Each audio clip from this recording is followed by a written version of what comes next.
With the first UFC pay-per-view to make the return to Las Vegas, UFC 250 had a lot to offer in terms of action and narratives. Welcome to the News Brief. I am Arnel De Leon, host of the GSMC MMA Podcast, and let's discuss UFC 250. Sean O'Malley faced off against Eddie Wineland in the Bantamweight division.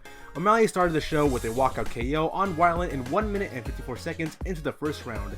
What's astounding is that O'Malley, out of 20, landed 13 significant strikes with a takedown in less than 2 minutes, showing both striking proficiency and punching power. At welterweight, it was Neil Magny versus Anthony Rocco Martin. A lot of back and forth action in the first two rounds that were honestly hard for anyone to judge. The only round to which one fighter definitively won was in the third round, as Neil Magny pressed the action and won in basically every exchange, thus granting him the unanimous decision, much to the dismay of Martin. Two title contenders in Aljamain Sterling and Corey Sandhagen fought in hopes for a potential title fight following a win. Sterling immediately clinched with Sandhagen, pressed him up towards the cage, and worked his way to a rear naked choke in less than 2 minutes of the fight. A great performance from Sterling, as he cements himself as arguably the best fighter in the Bantamweight division and deserving of the gold strap.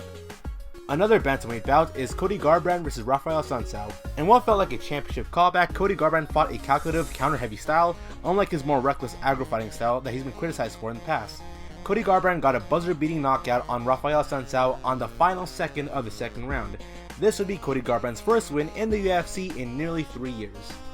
For the main event, it was Amanda Nunes defending her women's featherweight belt against Felicia Spencer. Coming into the fight, many predicted this would be a one-sided fight with Nunes dominating against a very durable opponent in Felicia Spencer, and it came true. The only way Spencer had a chance to win this fight was if she took down the champion and wrestled her. Much to her dismay, it was Nunes who actually controlled the fight on the ground and also outstriked the former Invicta champion in all 5 rounds. Amanda Nunes won after 5 rounds of domination, retaining her featherweight belt, continuing her reign as the greatest UFC women's fighter of all time.